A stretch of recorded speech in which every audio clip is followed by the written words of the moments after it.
देखिए आज का जो हमारा ये सेकेंड है, सेकेंड पार्ट है। कल हमने आपको बताया था इसके फर्स्ट वाले पार्ट में मैटर के बारे में। किसके बारे में? मैटर के बारे में। मैटर एक्चुअली होता क्या है हम बताए थे। मैटर जो होता है पदार्थ होता है जिसको द्रव्य बोलते हो। दो टाइप्स का होता है, फिजिकल एंड केमिकल।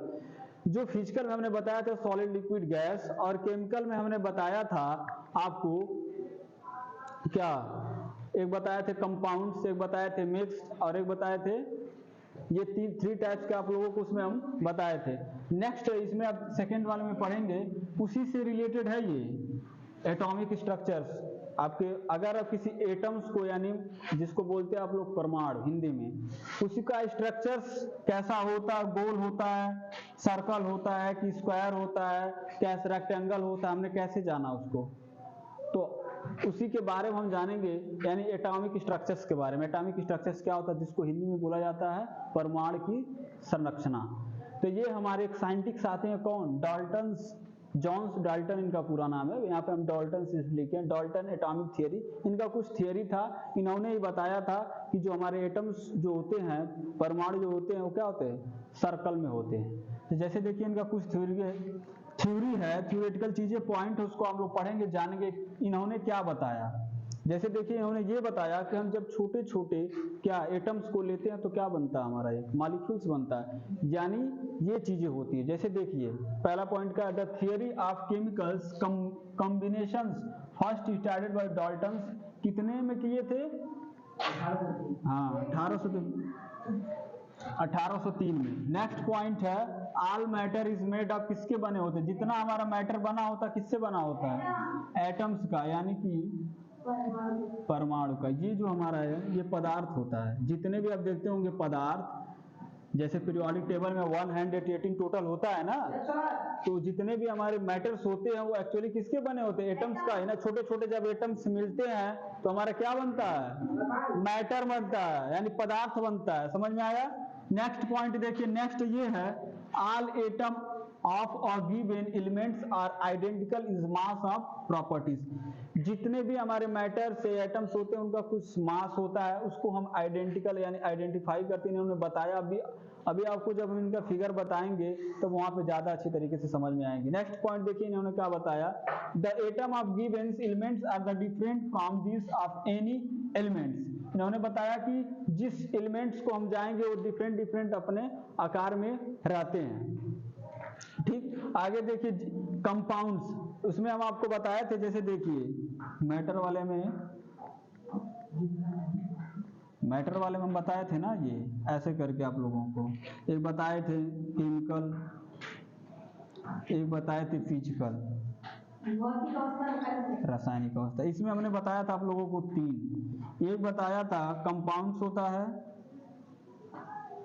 एक क्या बताया था मिक्स्ड होता है, एक होता है एलिमेंट्स, और इसमें हम बताए थे सॉलिड, लिक्विड, गैस, और एक प्लाज्मा बीईसी वो भी बताए थे, बोस-आइंस्टाइन कंडेंसेशन वो भी होता है। ये इतना हम कल आप लोगों को बता दिए थे। एटम ऐसा चीज होता है, हम आप लोगों को कल बताए थे, ये जो एटॉमिक स्ट्रक्चर्स इन्होंने दिया डाल्टन्स, आप कहीं क्लास 10th में जाएंगे तभी वहां पे आप पढ़ेंगे डाल्टन्स एटॉमिक थियरी। इन्होंने अपने थियरी में क्या क्या बताया, इन्होंने मेन पॉइंट इनका यही है, मेन इनका अगर पूरा देखा जाए तो इन्होंने यही बताया कि किसी भी एटम्स को हम तोड़ नहीं सकते, उसको डिवाइड नहीं कर सकते हैं, उसका लास्ट पॉइंट ही एटम होता है। समझ में आया? इसके बाद जस्ट पढ़ेंगे, एक साइंटिस्ट और आते हैं, रदरफोर्ड मॉडल पढ़ेंगे। उन्होंने ही बताया था कि एक्चुअली एटम कैसा होता है। इन्होंने तो उसके बारे में कुछ विशेषताएं बताई कि ये ऐसा होता है, ऐसे करने पे इसका ये बनता है। तो जैसे देखिए इन्होंने बताया था कि जब हमारे छोटे छोटे एटम्स, जैसे मान लीजिए छोटे छोटे एटम्स मिलते हैं तो मैटर बन जाता है। जैसे मान लीजिए अगर हमने ले लिया वाटर की ही बात करें, कुछ भी एनी मैटर, अब ग्लूकोज की भी बात करेंगे तब भी, जैसे ग्लूकोज होता है ना C6H12O6 होता है, तो ये हमारा मैटर बना कि नहीं बना, पदार्थ बना ना ग्लूकोज। लेकिन यहीं पर अगर वाटर की हम बात करें तो वाटर भी एक हमारा क्या है, मैटर ही है, मैटर है कि नहीं। लेकिन ये मैटर बना का, इन्होंने डाल्टन से नहीं बताया कि हम जब छोटे छोटे एटम्स को लेते हैं, एटम्स, अब देखिए इसमें कितना हाइड्रोजन का कितना एटम है, बोलेंगे ना आप 2 है, ऑक्सीजन कितना है 1 है, तो आप ये बताएंगे ना ये इसका ये एटम जुड़ा है। समझ में आ रहा है? कि ये हमारा वाटर का है, मतलब किसी भी एटम्स को जोड़ जोड़ कर ही हम मैटर को बनाते हैं। ये कौन बताया? डाल्टन्स ने ही बताया।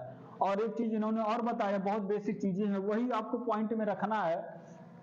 इन्होंने यही बताया, एटम इज नॉट डिवाइड, हम एटम को डिवाइड नहीं कर सकते। क्या है आप, हाइड्रोजन इसका लास्ट पार्टिकल्स है हाइड्रोजन एटम, क्या उसको और हम तोड़ सकते हैं? नहीं तोड़ सकते। जैसे हमने कल बताया एलिमेंट्स में एटम परमाणु, जैसे आयरन हम लिए, आयरन इतना बड़ा, उसको तोड़ तोड़ के छोटा कर दे हम, उसका एक लास्ट पार्ट ऐसा आएगा जिसको हम तोड़ नहीं सकते, वो हमारा एटम्स होता है। समझ में आ रहा है? ये एटम्स होते हैं, बहुत माइन्यूट मात्रा में होते हैं, बहुत छोटे छोटे होते हैं, आप उसको एक्चुअली ऐसे आंखों से नहीं देख पाओगे। समझ में आया? और नेक्स्ट पॉइंट देखिए, एटम इज नॉट डिस्ट्रॉय, ये एटम जो होते हैं कभी भी नष्ट नहीं होते। ये इतना पॉइंट है डाल्टन्स एटॉमिक थ्योरी। कुछ ही पॉइंट हमने लिखवाया, जब आप आगे पढ़ोगे तो और भी पॉइंट इसमें क्या होंगे, इंक्लूड होंगे। समझ में आया? इसके बाद अब जस्ट पढ़ेंगे रदरफोर्ड मॉडल्स। उन्होंने ही बताया था कि एटम के अंदर क्या पाया जाता है, न्यूक्लियस होता है, उन्होंने ही बताया। अभी हम बताएंगे उन्होंने कैसे इस चीजों को आइडेंटिफाई किया। समझ में आया?